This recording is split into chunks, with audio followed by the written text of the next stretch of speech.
Oi, gente, tudo bem com vocês? Meu nome é Rosiane e o propósito de eu aparecer aqui é propagar o conhecimento bíblico de uma maneira teologicamente coerente, mas objetiva e dinâmica.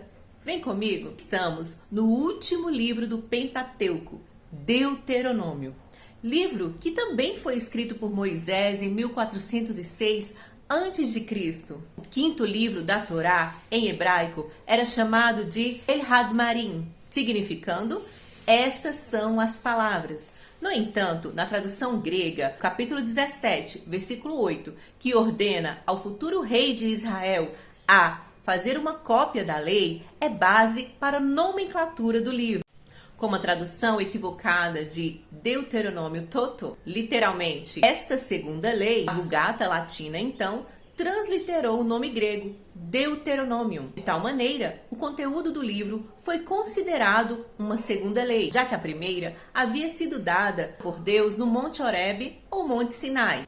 Agora, a segunda era uma repetição da primeira, nas planícies de Moabe. Deuteronômio nada mais é do que a reapresentação da lei do Sinai, agora para a segunda geração que saiu do deserto. Uma vez que Moisés fora proibido por Deus de adentrar na terra prometida, ele renova a aliança, a fim de dirigir aquele povo à nova liderança na pessoa de Josué. O propósito do livro, então, seria estimular a renovação da aliança mediada por Moisés quando Israel estava prestes a tomar posse da sua promessa. Os israelitas nas planícies de Moabe deveriam aprender com os erros da primeira geração a importância da fidelidade à aliança. Esta fidelidade seria recompensada com bênçãos, enquanto a desobediência seria passível de punição com maldições. Em sua estrutura literária, o livro poderia ser dividido em 3 grandes discursos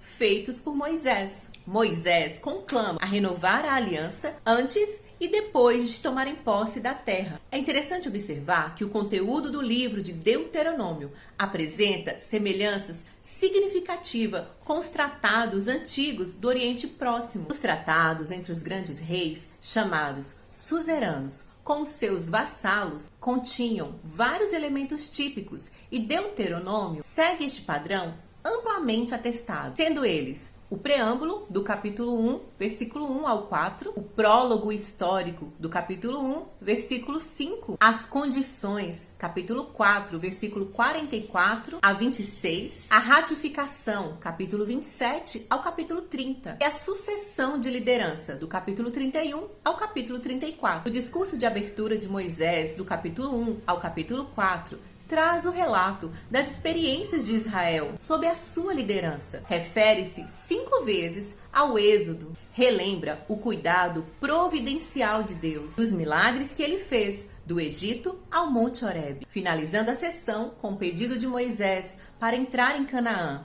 Pedido este recusado por Deus. Moisés exorta ainda o povo para se manter leal à aliança. Já o segundo discurso, que seria o coração do livro, do capítulo 5 ao capítulo 28, é constituído basicamente por exortações, começando com os 10 mandamentos, no capítulo 6 ao 11, apresentando questões que norteiam o relacionamento pactual com Deus. Capítulo 6, versículo 4, apresenta o famoso Shema, ou seja, a expressão que diz: Ouve Israel, o Senhor nosso Deus é o único Deus. E o versículo 5 exorta a amar a Deus de todo o coração. Segue-se assim a exortação para ensinar, lembrar e obedecer à lei de Deus, trazendo alusões do cuidado e julgamento de Deus, já registrado no livro de Êxodo e Números. Esses exemplos tinham como objetivo alertar o israelita a confiar no Senhor e não em si mesmo. As leis presentes na segunda parte do segundo discurso,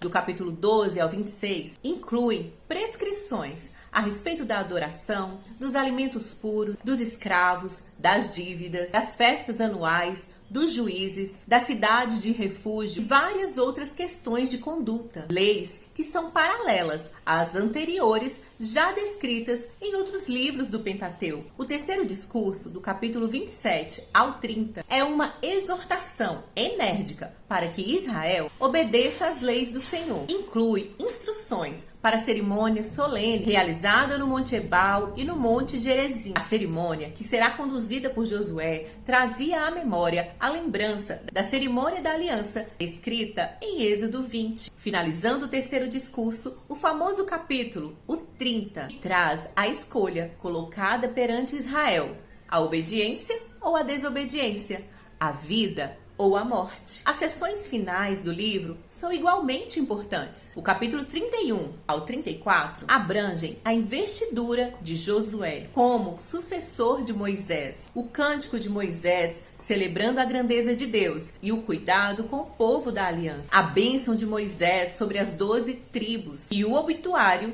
que descreve a morte de Moisés. Deuteronômio chega ao leitor moderno como um sermão desafio, pois é orientado a levar as vontades e as mentes de seus leitores à decisão descrita no capítulo 30, versículo 19. Escolhei a vida para que vivais, vós e vossos descendentes, com intenção evidente de dar a Israel educação e instrução em relação à sua fé e, inescapavelmente, confrontar a nação também com as exigências da fé. O livro descreve seu próprio conteúdo como lei. No capítulo 28, versículo 61, diz: este livro da lei. No capítulo 1, versículo 5, afirma: esta lei. O termo lei é definido como testemunho, estatutos e ordenanças. O termo mais abrangente, Torá, parece se referir à lei, não tanto jurídica, mas de conteúdo religioso, ministrado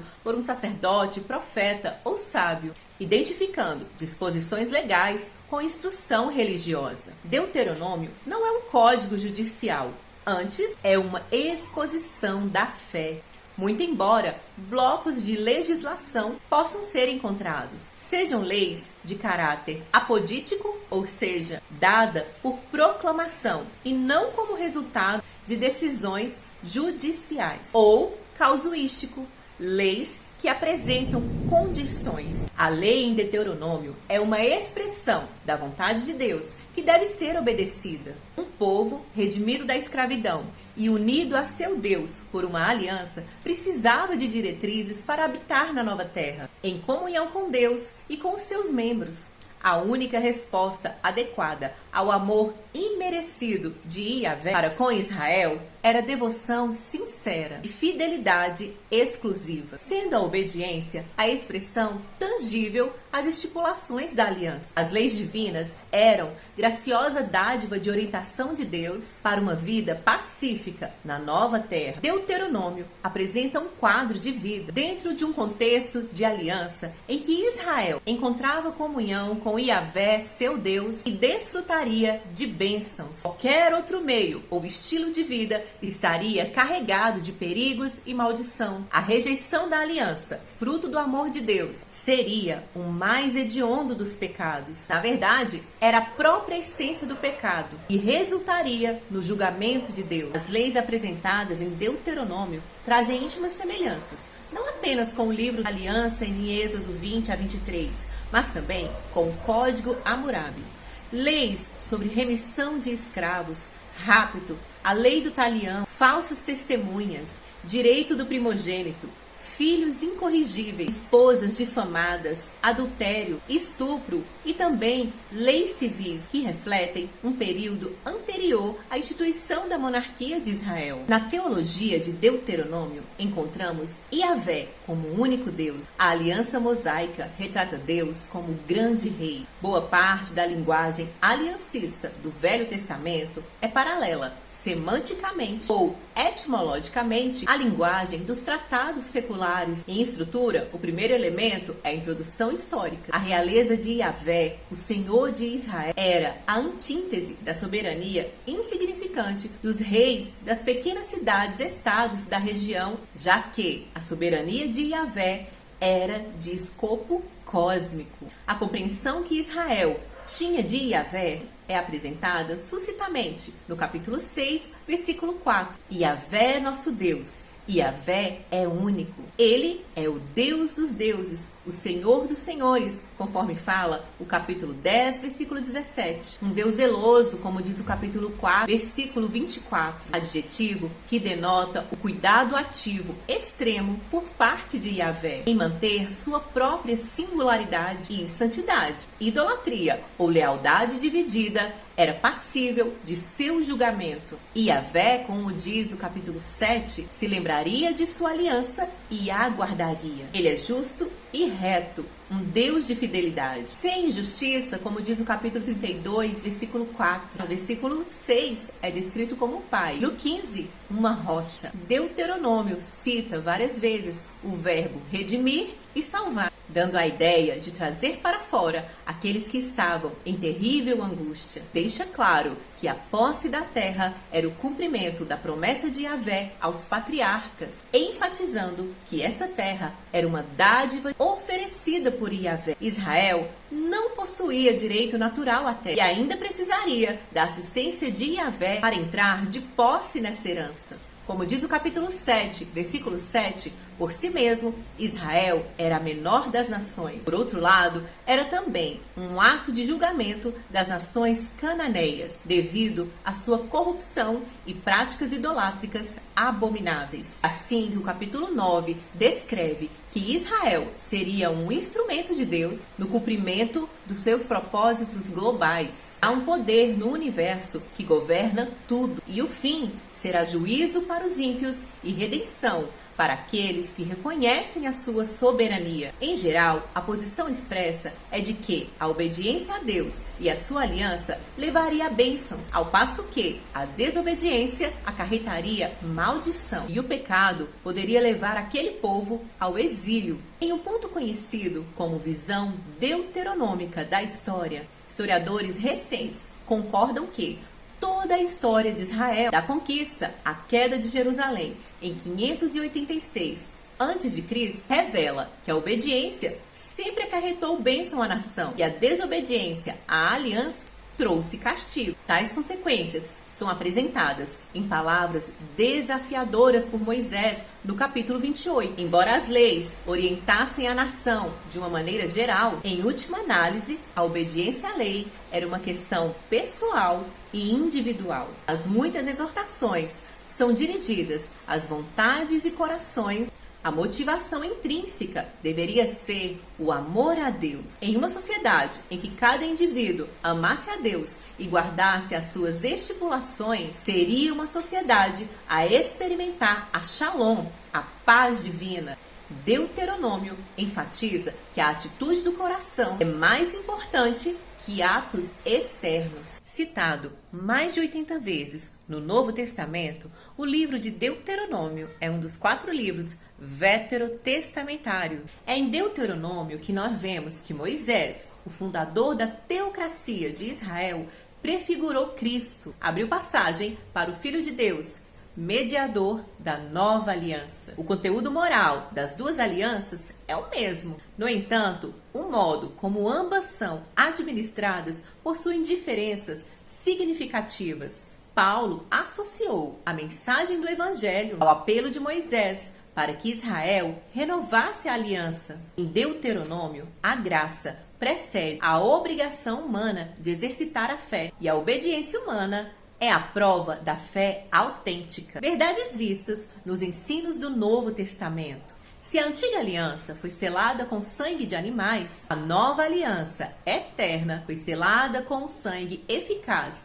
de Jesus Cristo, conforme diz Hebreus 9, do versículo 11 ao 28. Moisés conclamou o povo para uma religião de coração, mas ela falhou por causa da fraqueza humana e se tornou obsoleta, como narra Hebreus 8. Mas Jesus Cristo, por meio do Espírito Santo, transforma o coração humano. Cristo também é antevisto em Deuteronômio em vários temas específicos. Ele é o Cordeiro Pascal, o profeta que havia de vir, a preocupação do capítulo 12 de Deuteronômio com o estabelecimento do único santuário antevê o conceito neotestamentário de Cristo como o único que pode salvar. A ênfase de Deuteronômio sobre a vida na terra prometida antevê a esperança de novos céus e nova terra que Cristo oferece a todo aquele que nele crê.